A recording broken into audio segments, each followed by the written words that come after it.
ውድ አድማጮቻችን የብሔራዊ ቲያትር የ70ኛ ዓመት ክብረ በዓሉን ምክንያት በማድረግ ልዩ ልዩ ፕሮግራሞችን ወደ እናንተ በተለያዩ የፋና ሰዓቶቻችን እያደረስን ያለነውና ዛሬ ደግሞ በሙዚየሙ ተገኝተናል። ሙዚየሙ የኢትዮጵያ ብሔራዊ ቲያትር ቤተ መዛግብት ድምጽ ወምስል እንዲሁም ደግሞ በአልባሳትና ሌሎች ቁሳቁሶችን የያዘ ቤተ ጉባኤ ቤተ መዘክር ተዘጋጅቷል። ይህንኑ በተመለከተን እንግዲህ በቅርቡ እንገናኛለን ብለን ነበረ ከደራሲ ኩሪ አየለ ወይም ደግሞ የኢትዮጵያ ብሔራዊ ቲያትር ሕዝብ ግንኙነት ኃላፊ ናት። ዛሬ ተገናኝተናል። ኩሪ ድጋሚ በሌላ ርዕሰ ጉዳይ ደግሞ ስለተገናኘን ደስ ብሎኛል። እኔም አመሰግናለሁ። እንኳን አብራ ደረሰን 70 ዓመታችንን አብራችሁ ልታከብሩ እዚህ የተዘጋጀውን ዝግጅት ደግሞ እንደዚህ 70 ዓመቱን ምክንያት በማድረግ የኢትዮጵያ ብሔራዊ ቲያትር ስለተገኛችሁ በጣም እናመሰግናለን። እሺ ኩሪ፣ እንግዲህ ሙዚየም ውስጥ ተገኝተናል። ልዩ ልዩ ስራዎች፣ በጣም አይን የሚይዙ ደስ የሚሉ ስራዎች ናቸው ያሉት። በፎቶ የተደገፉ ትልልቅ ስራዎች፣ አንጋፋዎቻችን ቲያትሮች፣ የመጀመሪያ ቲያትሮች እንደዚህ አሉና እስቲ ደግሞ ለአድማጮች ታስጎበኝናለሽ። አብረን እየጎበኘን ምን እንደያዘ ትንሽ ምስል ከሳች በሆነ መንገድ እንጎበኛለን። እሺ። በ1948 ተመስርቶ ዛሬ ላይ 70ኛ ዓመቱን እያከበረ ያለው የኢትዮጵያ ብሔራዊ ቲያትር ላለፉት 7 አስርት ዓመታት በኪነ ጥበቡ ዘርፍ በርካታ ሀገር በቀል ወጥ ሥራዎችና ስመጥር ከሆኑ የውጭ ደራሲያን ተተርጉሞ የቀረቡ በቲያትር እንዲሁም በሙዚቃው ለሀገሪቱ ዘርፈ ብዙ የሆነ ጥቅም አስገኝቷል ብንል ማጋነን አይሆንም። እንግዲህ እንደምታዩ እዚህ ከፊት ለፊታችን በሙዚቃው ዘርፍ የምናያቸው እነ ሚኒሊክ ወስናቸው አሉ።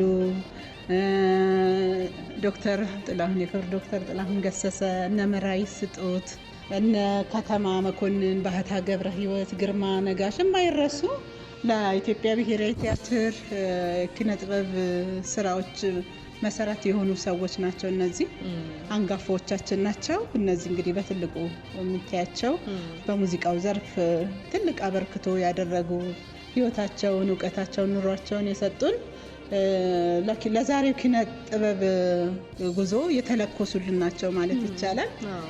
እንግዲህ እነዚህ ባህታ ገብረ ሕይወት እዚህ ጋር የምታያቸው ደግሞ አርቲስቶቹ አሉ። እነ ፕሮፌሰር ተስፋዬ ገሰሰ አሉ። እዚህ ጋር ታላቁ አለሙ ገብረአብን እያየን ነው። እንግዲህ እዚህ ጋር የምታያቸው ደግሞ አርቲስት ተስፋዬ ሳህሉ እንግዲህ በአባባ ተስፋዬን የቅርብ ጊዜ ትውልድ ሁሉ ያውቃቸዋል። በምክራቸው በተረቶቻቸው የማይረሱ ናቸው። እኚህም የኢትዮጵያ ብሔራዊ ቲያትር መስራች ከሚባሉት አንዱ አርቲስት ጌታቸው ደባልቄ በጣም የኢትዮጵያ ብሔራዊ ቲያትር አፍቃሪ ናቸው። ዘመናቸውን፣ ጊዜያቸውን፣ ጉልበታቸውን ሁሉ የሰጡ ታመው እንኳን በጣም በእርጅና እድሜ እያሉ በከዘራ በጣም እየተቸገሩ ብሔራዊ ቲያትር ቆይተው እዚህ ተጫውተው ነው የሚሄዱት። የመጨረሻ አልጋ ላይ ሲውሉ ነው በቃ የተለዩትና እሳቸውም ያው እንደምታውቂው በቅርብ ጊዜ ያጣናቸው ናቸው። እነ መራዊ ስጦትም ይሄ ደግሞ እጅግ በጣም ታዋቂ በአፍሪካ ሁሉ ሊጠቀስ የሚገባው ዘሪሁን በቀለ የባህል ከበሮ ተጫዋቻችን ነው። የምታያት እዛ ጋር አርቲስት ጠላላ ከበዳለች። እዚህ ጋር አርቲስት ታደለ ታምራት ነው። አለማየሁ እሸቴ ነው። እንዲህ እያለ እንግዲህ ብዙ እንግዲህ ለዚህ ሁሉ ወጋየሁ ንጋቱን በስዕል ነው ደግሞ እንዴት እንደሚያምር በስዕል ነው። እንግዲህ እሱን ደግሞ በጣም የምናውቀው ከተውኔቱ ባሻገር ጥሩ ደግሞ ተራኪ ጭምር ነው። በጣም ፍቅር እስከ መቃብርን ትረካ ያዳመጠ በልጅነታችንን አንረሳውም።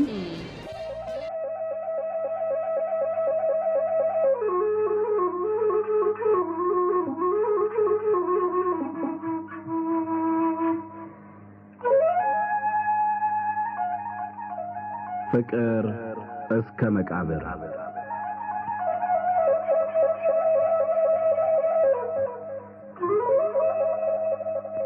ደራሲ ሐዲስ ዓለማየሁ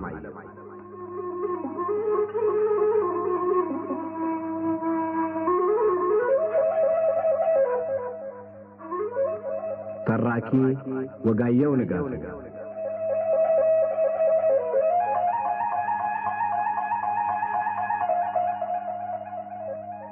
ፍቅር እስከ መቃብር።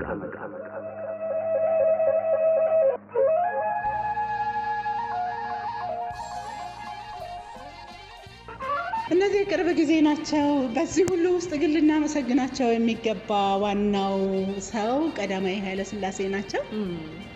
እንግዲህ ለአርቱ ለዚህ ለኪነ ጥበቡ ትውልድን በቲያትር በሙዚቃ በመቅረጽ ረገድ ይህንን አስቦ ካሰቡት ጋር ተባብሮ በየትኛውም መንገድ ይሁን ትኩረት ሰጥቶ ቲያትር ቤትን ያቋቋሙልን እሳቸው ናቸው። የትኛውም መሪ የትኛውም ሰው በበጎ ስራው ሊመሰገን ሊከበር ይገባዋል። ልናከብራቸውና ልናመሰግናቸው ይገባል። ቀዳማዊ ኃይለ ሥላሴ 1948 ኢትዮጵያ ብሔራዊ ቲያትር ሲቋቋም እንግዲህ ተገኝተዋል፣ መርቀዋል። የአበባ ጃንሆይ ወይም ደግሞ የቀዳማዊ ኃይለ ሥላሴና የእቴጌ መነን ፎቶ ፊት ለፊት የምታየው ፊት ይታያል። መስራች ናቸው። ስለዚህ በክብር ፎቶቸው የምታየው የእነሱን ፎቶ ነው። ከዛ መለስ ስንል እስቲ ወደ ቲያትሩ ስንሄድ ደግሞ እዚህ ጋር በ1948 ቲያትሩ ሲከፈት የመጀመሪያው ቲያትር ዳዊትና ኦሪዮን ይባላል።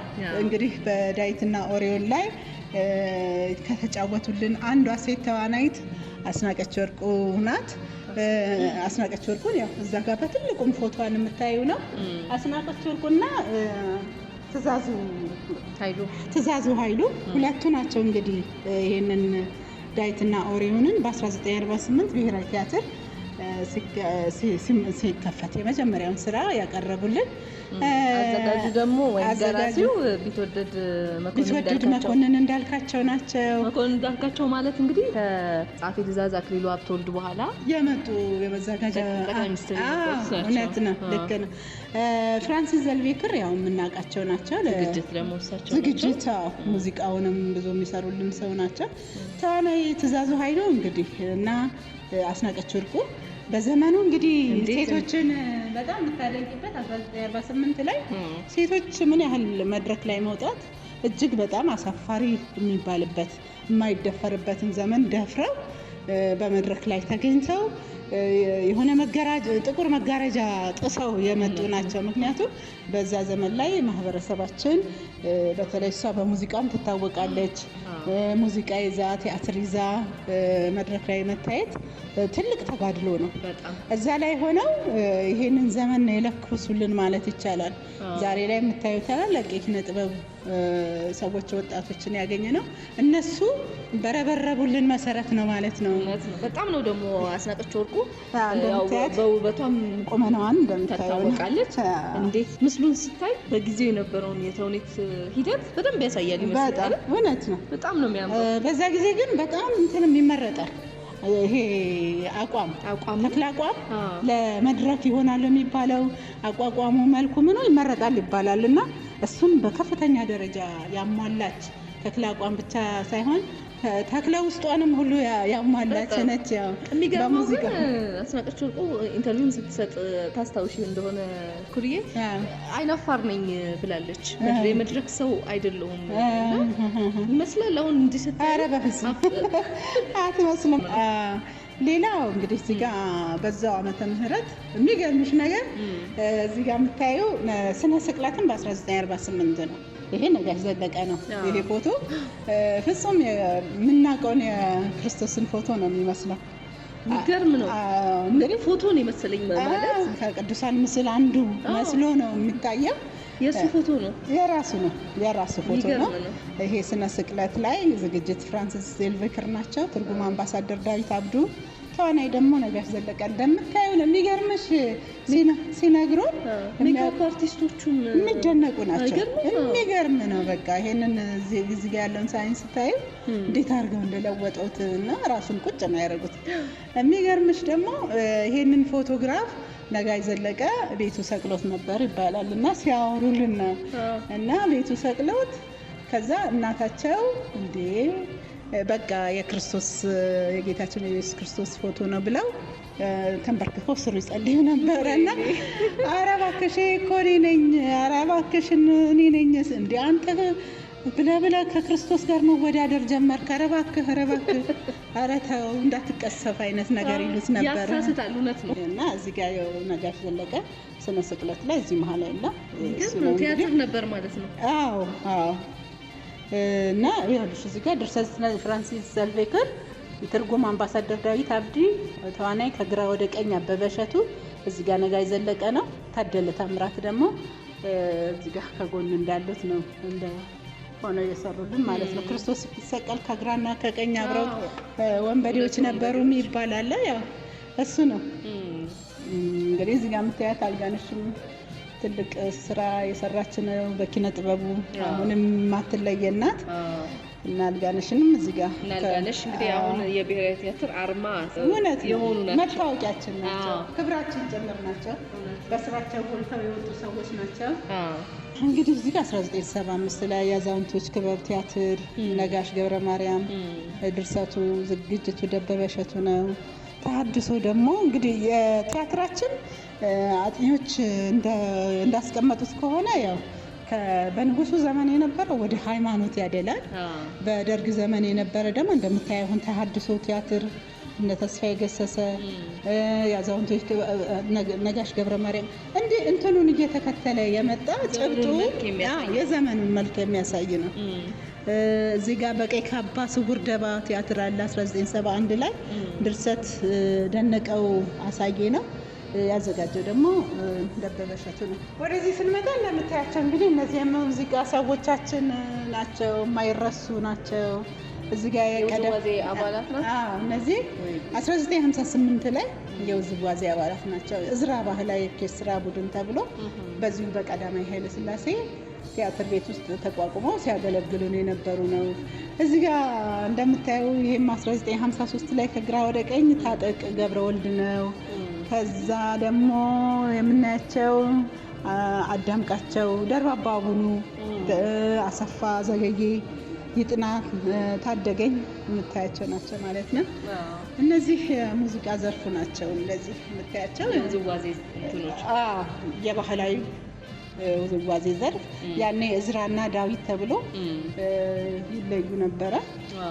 እዚህ ጋር እንግዲህ አሁንም ኩስያ ጦሎንጌ በጡረታ እረፍት ላይ ቢሆንም ከብሔራዊ ቲያትር በኮንሶ ብሔረሰብ ጨዋታ ላይ ትልቅ ስራ የሰሩ ወክለው የሰሩ ናቸው።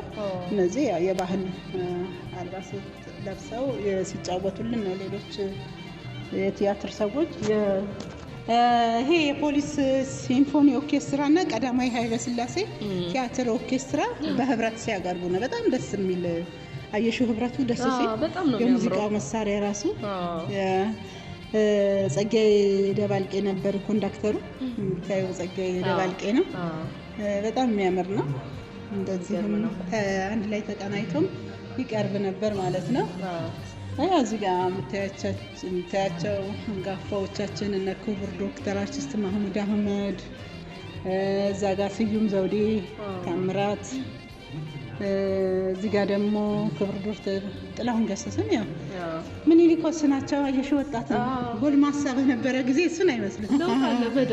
ጌጡ አየለን ያው የምታውቂው ነው። ፍቅርተ ደሳለኝና ጌጡ አየለ ለየት የሚሉት ያው አዝናኝ ነው። አዝናኝ የሆኑ ሙዚቃ ነው። አዝናኝ ሆነው የሚያስተምሩ ሙዚቃ ተወዳጅ ነው። በጣም የሚስብ እንትን ያለው መልእክቱም ደግሞ አስተማሪ ነው። እያዝናና የሚያስተምር ቀልድ አዘል ሆኖ ግን በዚህ የሚታወቁ ናቸው።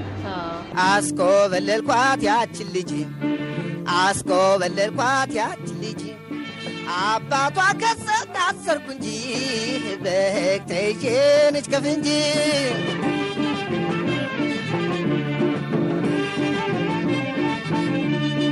ብር አምባሯን ሰበርኩና አስጎመጀችኝ እንደገና በዕለተ ሰንበት ጠልፊያት ሐሙስ ገባሁኝ እስር ቤት አገኘሁና ታላቅ ደስታ ራሴን ላይ ተውገባታ የሻማ እያሉ መንጋዱራ በቃሪያ ጥፊት የበራ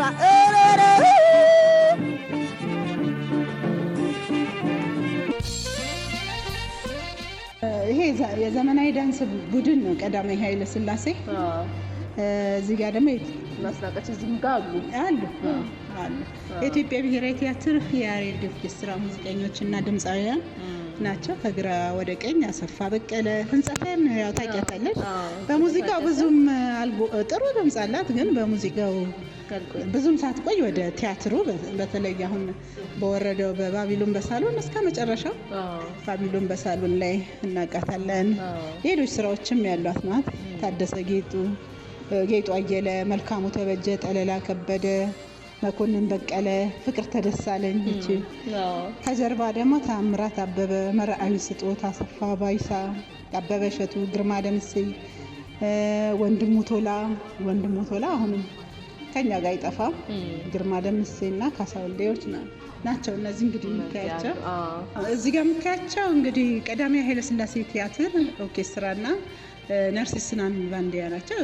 እያሰለጠኑ ያሉ ነው የሚመስለው የፎቶ ላይ እንደምታየው። ነርሲስ ናን ባንዲያን እንግዲህ በኢትዮጵያ ብሔራዊ ቲያትር ዘመናዊ ሙዚቃ ታሪክ አይረሴ ናቸው። እንደ የትኛውም አንጋፋዎቻችን እኩል የሚታዩ ናቸው። ኢትዮጵያንም በጣም የሚወዱ ናቸው።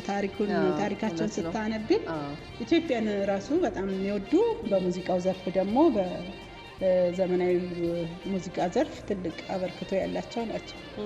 እዚህ ጋር የሚገርምሽ በጣም ነው የሚገርመኝ። ይሄንን እኔ ራሴ ሳይ እንግዲህ ዓመተ ምህረቱ 1959 ዓመተ ምህረት ነው። አጫጭር የሀገር ልብሶች አሁን በእርግጥ እየመጣ ነው ተመልሶ። በጣም የሚያምሩ ዲዛይኖች ናቸው ደግሞ የሀገር ልብሶች ባጫጭሩ በጣም ሴቶቹ ራሱ እንዴት እንደሚያምሩ አየሽ። ብዙም ሜካፕ የላቸውም፣ የተፈጥሮ ውበታቸው። እዚህ ጋር ማነው ሁለተኛ ጊዜ ተካሂዶ የነበረውን የቁንጅና ውድድር ዳኞች ከቀኝ ወደ ግራ ወይዘሮ አሪስቶን ገብረ ክርስቶስ ደስታ፣ ወይዘሮ ታኩሂ ቦጎሲያን ይላል። እንግዲህ ገብረ ክርስቶስ ደስታን ሁላችንም እናውቃቸዋለን። እዚህ ጋር ደግሞ እንትናም አሉ ሎሬት አፈወርቅ ተክሌ ያሉ ትልልቅ ሰዎች የዳኙበት ነው። በጣም የሚገርም ነው። አሸናፊውን አየሻት አይደል? እዚህ ጋር የምታምረው በህይወት አለች። ያው እርጅና እድሜ እንግዲህ ወደ 90ዎቹ አመት ላይ ሆና በህይወት አለች ይሉናል። እንግዲህ የተከበረ አርቲስት ጌትነትን ያው በግጥም ስራዎቹን በጣም ወደዋለሁ። ስራዎቹ በሙሉ ያስከብረውታል። እንግዲህ ከሰሞኑ የሚገርምሽ ከ70ኛ ዓመቱ ከኢትዮጵያ ብሔራዊ ቲያትር 70ኛ ዓመት ጋር የተቀናጀ ሆነ። የእሱ እንግዲህ የተደረገለት የምስጋና እና የስጦታ ፕሮግራሙ 68ኛ ዓመቱንም ነው ያከበረው። እንግዲህ ለኢትዮጵያ ብሔራዊ ቲያትር ከላይ ከፈጣሪ በአጀንዳ እንደተፈጠረ 2 ዓመት ልጅ ሆኖ እና ለዚሁ አጀንዳ እንደተፈጠረ የምታውቂው በተቀራረበ ዘመን ላይ ሲመሰረት እሱም እንደዚሁ የተወለደ መሆኑ ነው።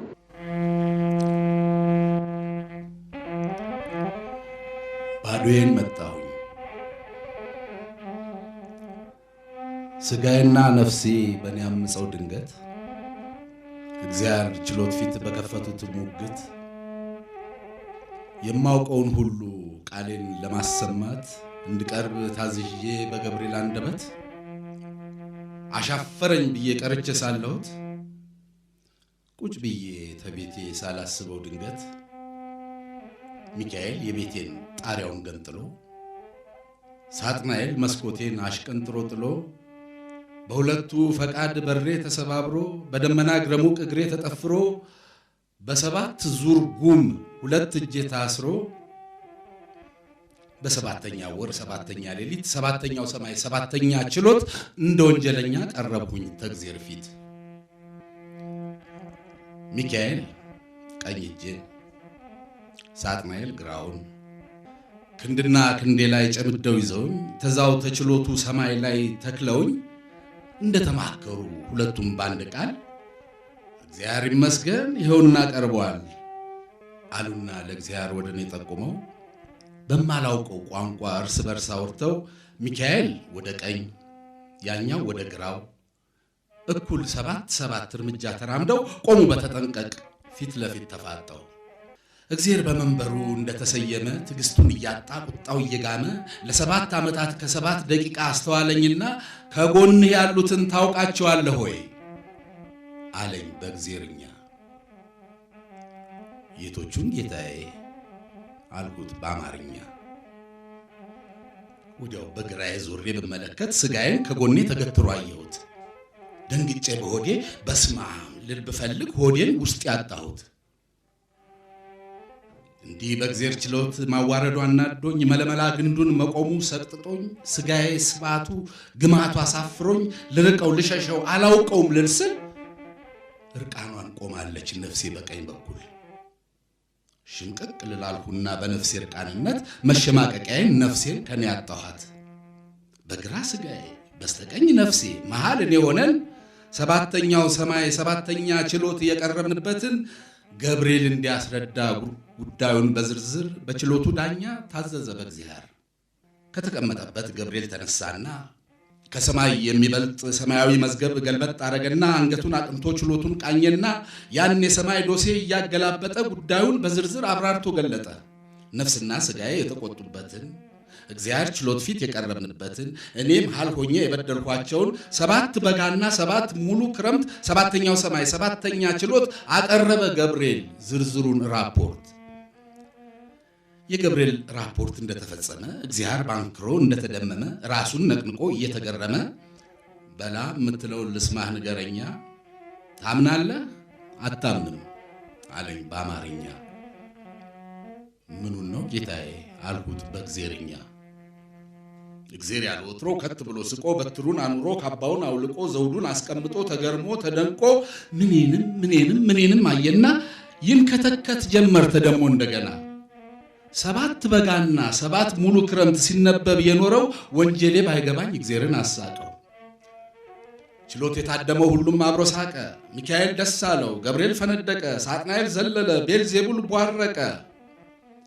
ስጋ ነፍሴና እኔ ብቻ ግራ ገብቶን ፍርዱን እስክንሰማ እስክናውቀው ጓጉተን አንድ ጊዜ እርስ በርስ አንድ ጊዜ ገብርኤልን አንዴ ቤልዜቡልን አንዴ ሚካኤልን አንዴ ወደ እግዚአብሔር አንዴ ሳጥናኤልን በሳቃቸው መሃል ስናይ ተደናግጠን በሰባተኛው ወር ሳቃቸው ሁሉ አልቆ በሳቅ የወረደ እንባቸውም ደርቆ ሰባተኛው ችሎት ጸጥ አለ አንድ አፍታ።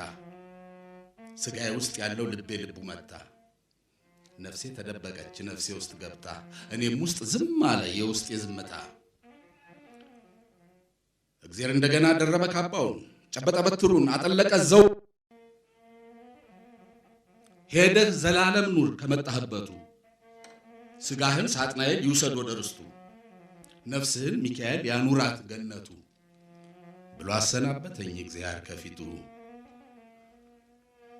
ሰባተኛው ችሎት ይህን ፍርድ አግኝቼ ስጋዬን ለሲኦል ነፍሴን ገነት ትቼ ዘላለም እንድኖር እግዚአብሔር ፈርዶልኝ አለ ስጋ አለ ነፍስ እንድኖር ፈቅዶልኝ ባዶህን ሂድ ብሎኝ ባዶዬን መጣሁ። በነገራችን ላይ አድማጮቻችን እየጎበኘን ያለነው በብሔራዊ ቲያትር የ70 ዓመት ጉዞን ሊያሳይ የሚችል በተለያየ ዘርፍ ላይ ያሉ ስራዎችን በምስል በፎቶ የተደገፉ ስራዎች በጣም በተደራጀ መንገድ ማን ደረሰው፣ በስንት ዓመተ ምህረት እነማን ተወኑት የሚለውን በጣም በሚያሳይ መልኩ በተውኔቱ በሙዚቃውም በቆንጅና ውድድር በተለያየ መንገድ እስካሁን ባደመጥነው ወይም ደግሞ ለማስጎብኘት በሞከርነው መጠን ያሉ ስራዎችን እየተመለከትን ያለ ነው። ጥሩ ቆይታ እያደረጋችሁ እንደሆነ ተስፋ አደርጋለሁ። ጥሩ አካባቢውን በደንብ ለማሳየት እንደሞከርን እምነት አለን። በየመሃሉ ደግሞ እነዚህ አንጋፋዎቻችን የሰጡን ያበረከቱልን ስራዎች ስላሉ በግጥሙም በሙዚቃውም እየጋበዝናችሁ ጉብኝታችንን እንቀጥላለን። ያስጎበኘችን ያለችው የብሔራዊ ቲያትር ህዝብ ግንኙነት ኃላፊ ደራሲ ኩሪ አየለ ናት። ኩሪ እንቀጥል አይደል? እሺ። እንደምታያት ያው ዓለም ፀሐይ ወዳጆ እናቃት ናት። የሚገርም ስራ በሙዚቃውም ዘርፍ በግጥም በዜማ ግጥም ትልቅ ስራ የሰራች ነች። ገጣሚ ነች። የዘፈንና በርካቶች እጅግ በጣም ብዙ የዘፈን ግጥሞች እንደሚታወቀው ደግሞ በሰፊው ስራዋ በተውኔቱም የምናውቃት ናት። ዓለም ፀሐይ ወዳጆ እሷን ነው የምናያት። እሷ ፊት ለፊት ያለችው ማለት ነው። እዚህ ጋር ደግሞ ዋንጫ አለ። በምን ተገኝቶ ነው? ይሄኛው እንግዲህ በባቢሎን በሳሎን በአውሮፓ ሀገራት ዞሯል። በቅርብ ጊዜ ከወረደ በኋላ ትንሽ ጊዜ ቆይቶ እንግዲህ ረጅሙ ምናልባትም በአፍሪካ ይመስላል በአፍሪካም በዓለም በዚህ ደረጃ በመድረክ የቆየ ቲያትር ያለ አይመስለንም። ያው ጥናት የሚያስፈልገው ቢሆንም ማለት ነው። እና አውሮፓንም ዞሯል። አውሮፓን ሲዞር ይሄ ዋንጫን ተሸልመው እነሱ ደግሞ ለብሔራዊ ቲያትር ስጦታ አድርገው ተዋናዮቹ ያቀረቡት ነው። ይሄንን ነው የምታየው። ይሄ በትልቁ እዚህ ጋር ቁጭ ያለው እሱ ነው። እኔም ልናገር እንጂ እኔም ልናገር መሰረት የሚያናድድ እሷማ ወይ ምን ስለሆነች ነው እሷ መሰረት የሚያናድዳል? ወይ ማብሪያ ማጥፊያሽን ንገሪና ዝም በይ አንተ። ይኸውልሽ ምን መሰለሽ እንደዚህ እያፏጨሽ ወደ ቤት ከዛ በኋላ ወዴት ብትሄጂ እኔ ምን አገባኝ? እቺ ነች ያገናኘችን። በቃ እቺ ነች ችግር። ይኸው እቺንም አላረ ተዋት።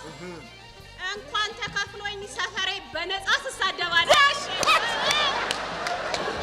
ቴዎድሮስ ሃይማኖት አለም ነው። ቴዎድሮስ የሚለውን ሲሰራልን 1967 ያው ቴዎድሮስን መስሎ እንደምታዩት ፎቶግራፉ ነው። እሺ፣ ስለዚህ ወደዚህኛው በኩል ደግሞ ስናለፍ ቲያትሮቹ በካርቶን በፖስተር ስዕሎች ነበሩ በዛ ዘመን። እንግዲህ 1969 ነው ትግላችን። ያው እንደነገርኩሽ ብዙ ቲያትሮች የዘመኑን ጭብጥ የዘመኑን ፍልስፍና ወይም መልክ ስርዓት ጭብጦችን ይይዛሉና እዚህ ጋር ትግላችን በሌጎስ ከፍተኛ ማይም ዳንስ ዝናን ያተረፈ ነው። ያው ሃይማኖት አለሙ ቀደም እዛ ጋር ፎቶ ድርሰት ተስፋዬ ገሰሰ ነው። ሃይማኖት አለሙ፣ አያልነህ ሙላቱ በድርሰቱ ውስጥ ተካተዋል ማለት ነው። እንግዲህ አዘጋጁ ደግሞ ሃይማኖት አለሙና ታደሰ ወርቁ። ሙዚቃ ያው ቅድም የገለጽኩልሽ ናርሲስ ናልባንዲያን፣ ሙላቱ አስታጥቄ፣ ዳዊት ይፍሩ በጣም እዚህ ጋር እናት አለም ጠኑ የጸጋዬ ገብረመድህን ነው እሱ። አውላቸው ደጀኔ፣ ደበበ እሸቱ፣ ጀንበሬ በላይ፣ ሲራክ ታደሰ፣ አለሙ ገብረአብ፣ ታደሰ ወርቁ እነዚህ እንደዚህ ሆነው ሰርተውበታል ማለት ነው። እዚህ ጋር ደግሞ ለየት የሚለው እንደምን ሆኖ እንደሰሩ ራሱ አብሮ ተጽፏል። ለምሳሌ ታደሰ ወርቁ በለቀቀ እዚህ ጋር ጀንበሬ በላይ ዲቡ ዱራውን መስሎ ደበበ እሸቱ ገራፊው ገብረየስ እዚህ ጋር በጣም የሚገርም ኃይለ ሥላሴን መስሎ ምንም መለየት በማይቻል ሁኔታ የሚገርም እንትን ሳነብ ነበረ ባለፈውና አለሙ ገብረአብ ደግሞ ዘመናዊ ጠንቋይ፣ ታደሰ ወርቁ በላይ ዘለቀ፣ ደበበ እሸቱ ደግሞ ገራፊው ገብረየስ ሆነው የሰሩት ናቸው ማለት ነው። እናት አለም ጠኑ በጣም ገላጭ በሆነ መንገድ ማን ምን ሆኖ እንደሰራ ራሱ የሚያስታውስ ፖስተር ላይ ተዘጋጀው ነው። ያው እናት አለም ጠኑ የጸጋዬ ገብረመድህን ስራ ነው። የማክሲም ጎርኪ ስራ የሆነውን ደግሞ አቦና አሻግሬ ያዘጋጀው የተረጎመው ነው። አዘጋጁ በኃይሉ መንገሻ ነው። ቅኝት ይላል እሱም አለ። ማዛ ብሩ፣ ሰላማዊት ገብረስላሴ እነዚህ ተዋናይ ናቸው። ተዋናይ የሆነ የሰሩት አስቴር ጣሰው፣ የሻሽ ወርቅ በየነ፣ ሽታዬ አብርሃ። ማዛ ብሩ በሬዲዮ እንዳይምታታብን እሷ ሌላ ነች። የሚገርምሽ እኔንም አምታታኛለች። ሌላ ናት ማዛ ብሩ በነገራችን ላይ ተውኔትም ትሰራ ነበር አሉ በፊት። አሁን ደግሞ እቺ ማዛ ብሩ ደግሞ ማዛ ብሩ ሌላ ናት። በዚህ በተውኔት ስራው ኢትዮጵያ ብሔራዊ ቲያትር ከወጣትነቷ ጀምራ የሰራች ነች። ቲያትሩ በሚገልጽ መልኩ የተዘጋጀ ነው። በጣም ቆንጆ ነው። እንደዚህ ሆኖ ራሱ ተደራጅቶ መቀመጡ ራሱ በጣም እውነት ነው። ወሳኝ የቦታ ጥበት ነበር ለረጅም ጊዜና እንግዲህ ተጣበንም ቢሆን ይሄ እንዲህ መደረግ እንዳለበት አዲስ የመጡት ዋና ዳይሬክተራችን አቶ ባረከ ታደሰ እንደዚህ እንዲሆን ይሄ ቦታ ሙሉ ለሙሉ ተለቆ ለዚህ እንዲሆን የወሰኑ እኛ ያው አደራጀ ነው ማለት ነው። እንደዚህ የቲያትር ቤቱ ታሪክ ሲነሳ እነዚህ ነገሮች በእይታ ደረጃ ለሕዝብ ሊቀርቡ የሚችሉ ምን ነበር፣ በየትኛው ዘመን ምን ተሰርቷል የሚለውን በደንብ የሚያሳይ ነው። በዛኛው በኩል ደግሞ ምን እሺ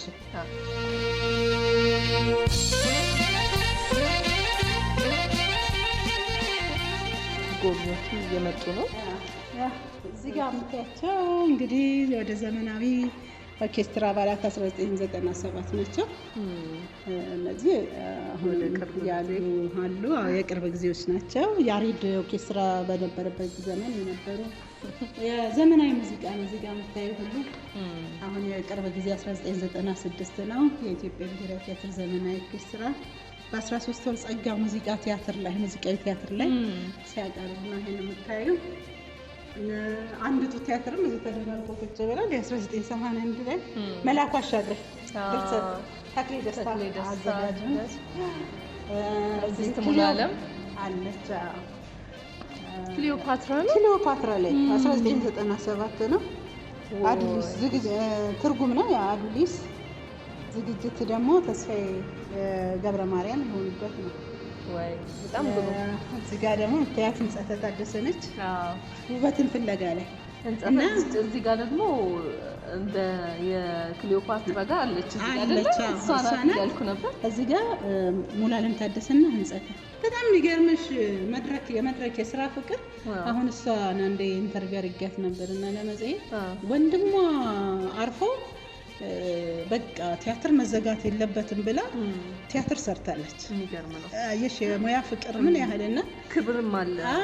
ከዛ በኋላ ነው ሰዎች ይዘዋት አብራ እንደገና እንደ ሌላ ሰው ሄዳ የቀበረችው ማለት ነው። እና የሙያ የመድረክ ክብርና ፍቅር ሊነገር የሚገባው ትልቅ አርአያነት ያለው ስራ ነው ለማለት ነው።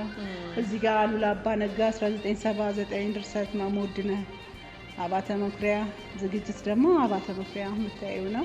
ንጉሥ አርማ ቲያትር 1993 መልካሙ ዘሪሁን ነው። ማን ያዘዋል እንደሻው ዝግጅቱን ፍቃዱ ተክለማርያም እና ተስፋዬ ገብረሃና ደግሞ እዚህ ጋር የምታያቸው ተዋናያን ሆነው ንጉሥ አርማ ላይ አሁን ንጉሥ ሆኖም የሚሰራልን ተስፋዬ ገብረሃና ነው።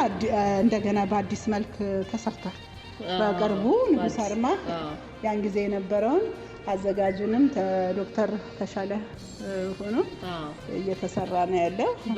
በጊዜው ግን ፍቃዱ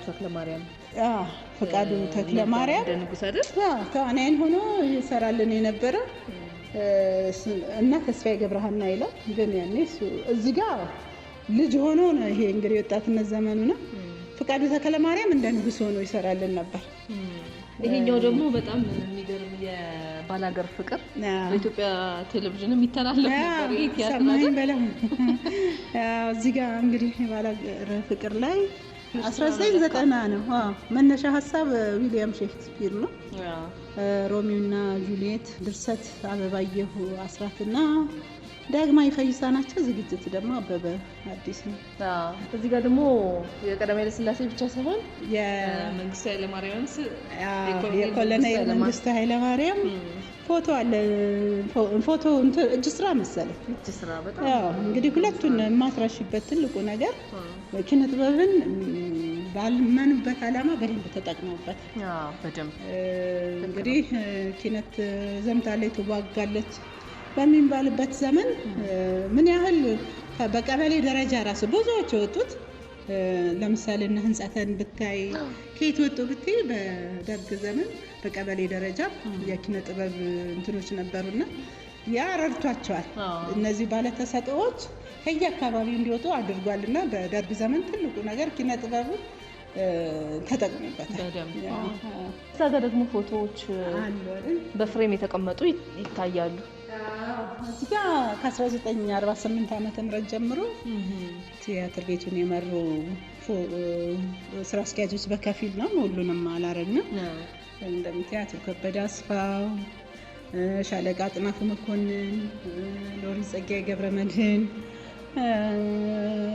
ፊት አውራሪ መኮንን ዶሪ እሳቸውንም በቅርብ ጊዜ በጣም የሚገርም ቲያትር ሁሉ አላቸው የሚሰሩ እና የሚገርም ታለንት የነበራቸው ሰው ናቸው። በቅርብ ጊዜ ነው ምናልባት 4 ዓመት ይሆነናል ካጣናቸው። አቶ ጌታቸው አብዲ፣ አቶ ማንያዘዋል እንደሻ እንግዲህ ትልቅ ሰውም ራሂ ተውኔት ማንያዘዋል እንደሻ በቲያትሩ ዘርፍ ትልቅ የሆነ አበርክቶ ያለው ቲያትር ቤቱንም መርቶልናል። በቅርብ ጊዜም አሁን በቅርብ በ2017 ላይ ነው የለቀቀው። ማን ያዘዋል የቅርብ ጊዜ እዚህ ጋር የምታየው አቶ አሰፋ አርጋው ነው፣ አቶ እንዳለ ደንበል፣ አቶ አዳፍሬ ብዙነህ፣ አቶ ደስታ ካሳ፣ ተስፋዬ ሽመልስ እናንተ ጋር ነው። ጋዜጠኛም ጭምር ነው። እሱም መርቶናል። አቶ መሳይ ደምሴ፣ ረዳት ፕሮፌሰር ነብዩ ባዬ አሁንም በኪነ ጥበቡ ዘርፍ እንግዲህ በባህልና ስፖርት ሚኒስቴር ስነ ጥበብና ፈጠራ ልማት ላይ የሚመሩን እሳቸው ናቸው። ነርሲስ ናልባንዲያም ያው ይህንን የሙዚቃውን ዘርፍም በተለያየ ሁኔታ ውስጥ ያው ስላገለገሉ እዚሁ ተቀላቅለው ያየሻቸው ናቸው ማለት ነው። በነገራችን ላይ በጣም አይረሴ ሰው ዲዛይነር ደምሴ ሽፈራው ኢትዮጵያ ብሔራዊ ቲያትር ገብተሽ ይሄ በጀርባ የምታዩን ስዕል በሙሉ በሚያስደንቅ ሁኔታ ይሳለልና ከዛ በኋላም አሉ ተነሱ ሰዎች ግን በጣም የሚገርም ችሎታ የነበረው ዲዛይነር ደምሴ ሽፈራው ነው። እሳቸውን ቅድም ያየናቸው ኩስያ ጦሎ እንጂ ናቸው። መኮንን ሎሬ ያው ቀደም ሲል በ1966 ዓመተ ምህረት ላይ የቲያትር ዘርፍ እንቅስቃሴ እያደገ በመሄዱና ተተኪ ተዋንያንን ማፍራት የሚገባው ደረጃ ላይ በመድረሱ በጸጋዬ ገብረመድህን አነሳሽነት ቲያትር ቤቱ በሀገራችን የመጀመሪያውን የቲያትር ሙያተኞች ስልጠና ፕሮግራም ህዳር 26 1967 ዓ.ም ጀመረ።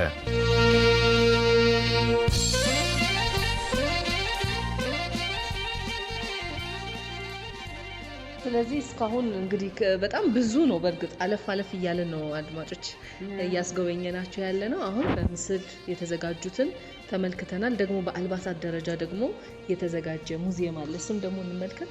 እሺ፣ ደስ ይለኛል። እሺ፣ የአልባሳቱ ሙዚየም ደርሰናል። እንግዲህ ፊት ለፊት የተራራቀ አይደለም። ይሄ በፊት ትኬት የሚቆረጥበት ክፍል ነው አይደለ? ለሱ ተብሎ የተለየ ነው ይመስለኛልና ከዛ በኋላ ደግሞ የቲያትር ክፍል ቢሮ ሆኖ ነበር። እንግዲህ አሁን ሙሉ ለሙሉ ለቆ ለዚህ ለአልባሳት ይሄንን የምናስቀምጥበት ለእይታ የምናቀርብበት ሆኗል። ይሄ የምታዩ እንግዲህ ዳዊትና ኦሪዮን 1948 ነጋሽ ዘለቀ የለበሱት ካባ ነው።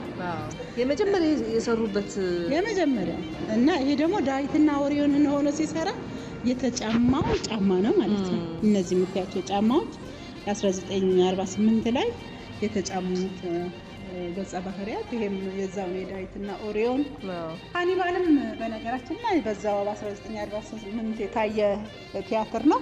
ይሄም ሃኒባልን ሆነው የምታዩ ካባ ነገር የጦር ልብስ ይመስላል እና የሃኒባል ቲያትር ላይ የታየ የተለበሰ ነው።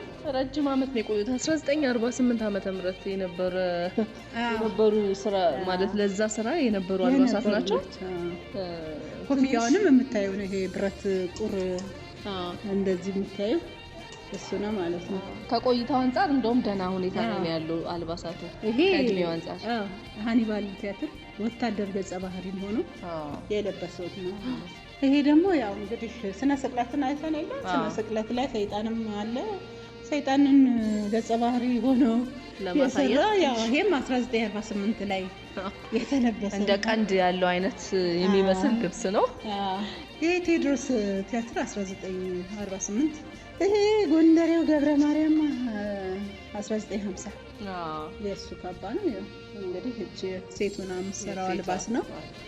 ዋናው ተቆጣጣሪ ይሄ 2000 ዓመተ ምህረት ላይ ነው። በነገራችን ላይ ተደግሞ ሊለበስ ይችላል። ሌላ ተመሳሳይ ቲያትር ሲኖር ተደግሞ ሊለበስ ይችላል። በዋናነት ለተሰራበት እንትን ነው እንጂ ከዛ በኋላ ላሉ ቲያትሮች እንደ ሁኔታው የተለበሱበት ሁኔታ። እዚህ ጋር ደግሞ የቦረና ኦሮሞ ብሔራዊ እነዚህ እንደምታያቸው እንግዲህ ካባዎች የብሔረሰብ ኢትዮጵያ ብሔራዊ ቲያትር እንግዲህ ውዝዋዜም ስላለው ነው አይደል? ኢትዮጵያ ብሔራዊ ቲያትር የመላው ብሔረሰቦች ማዕከል ነው።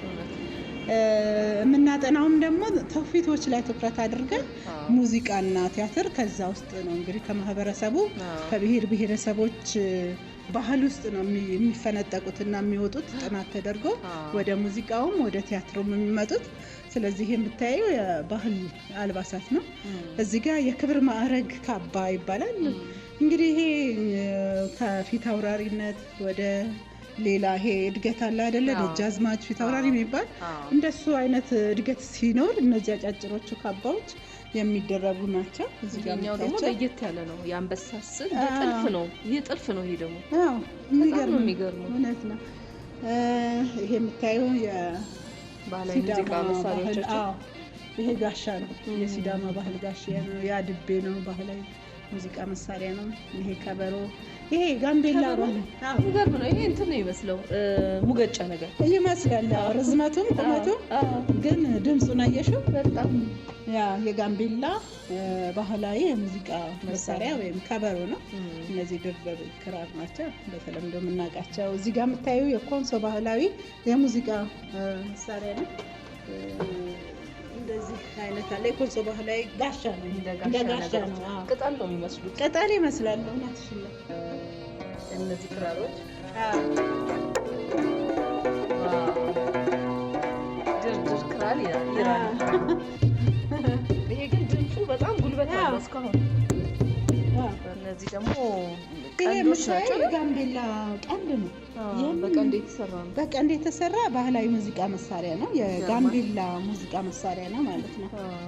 እንግዲህ ይህንን ይመስላል። ከሞላ ጎደል ወደ ዲስፕሌይ እየተደረጉ ናቸው እንጂ ኢትዮጵያ ብሔራዊ ቲያትር በርካታ ቅርሶች አሉት።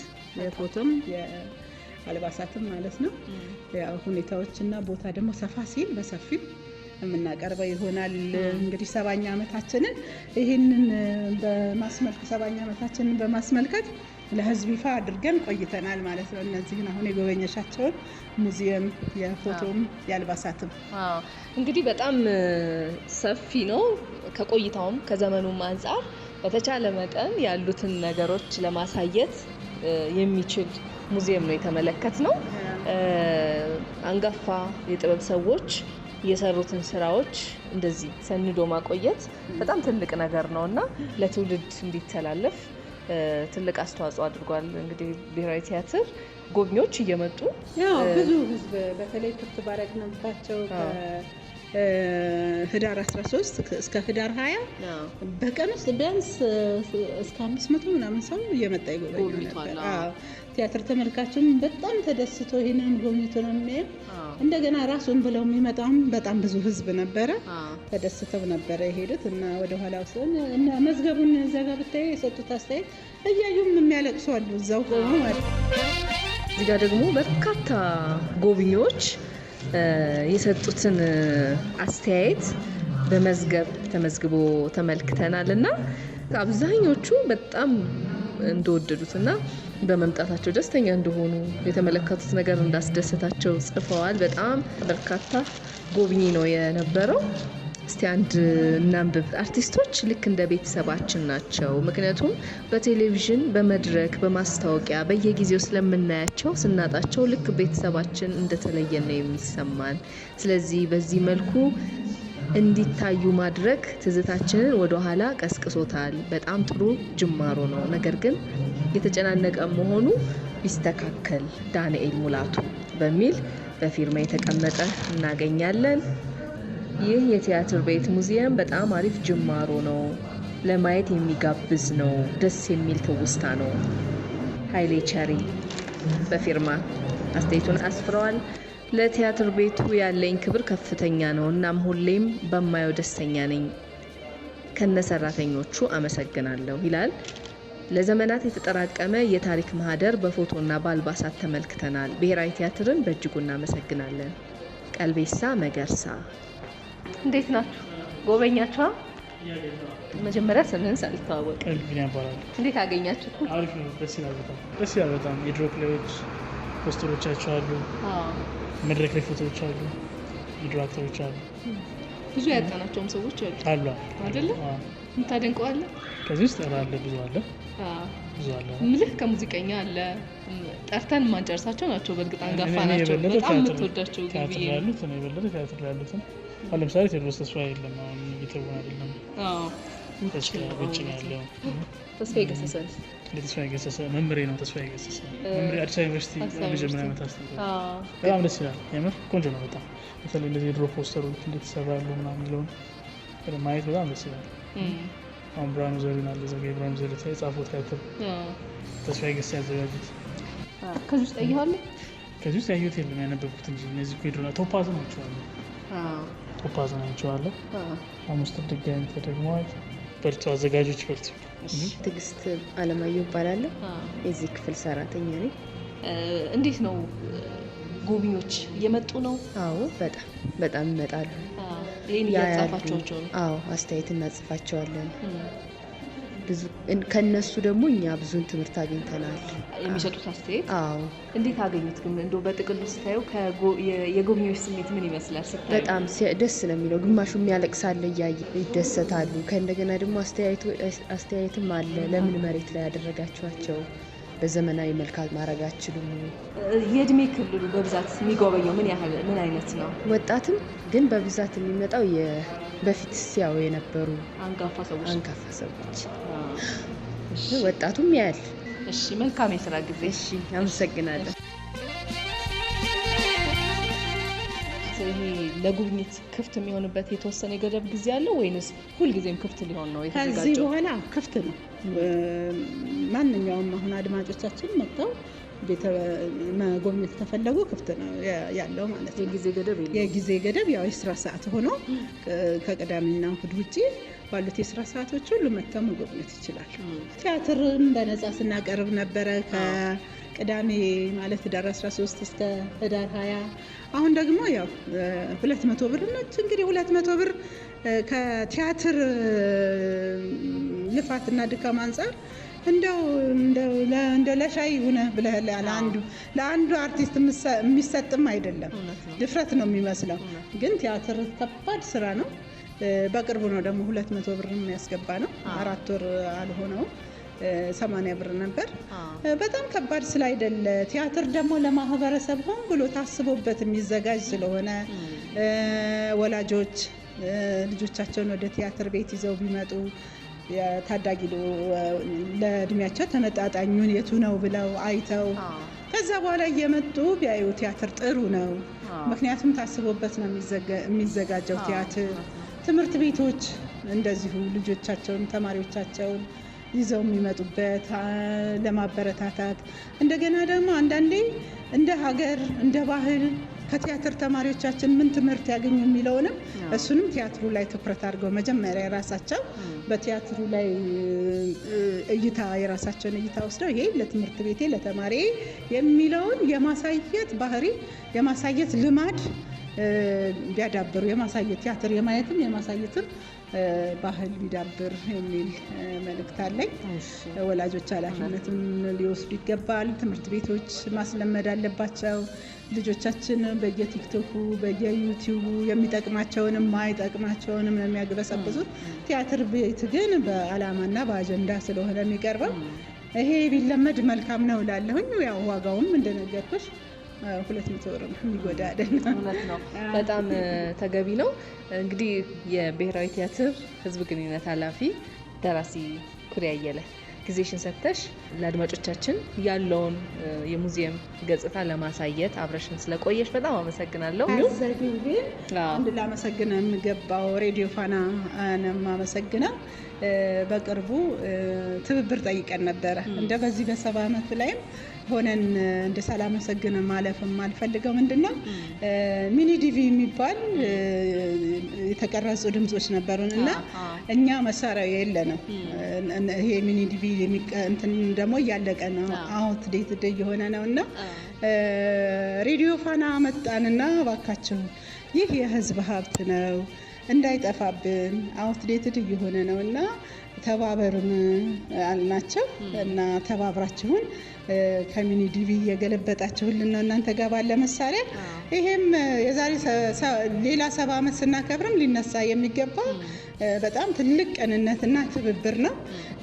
እየገለበጣችሁልን ነው ማለት ነው። ከሚኒ ዲቪ ወደ ሌላ የተገለበጠልን ስለሆነ በዚህ አጋጣሚ ሬዲዮ ፋናን ሳላመሰግን አላልፍም።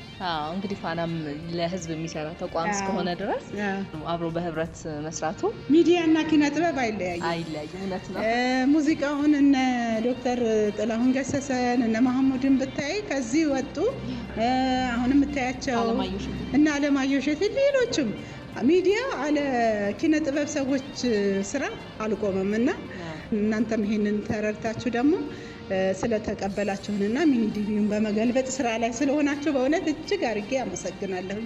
በኢትዮጵያ ብሔራዊ ቲያትር ስም ማለት ነው። እሺ በጣም እናመሰግናለን። እኛም ግናሉ አድማጮችም እንግዲህ በሰማችሁት ልክ በቻላችሁት ጊዜ መታችሁ እንድትጎበኙ እንጋብዛለን። በዚህ አጋጣሚ መልካም ጊዜ ይሆነልሽ። አሜን። ለሁላችን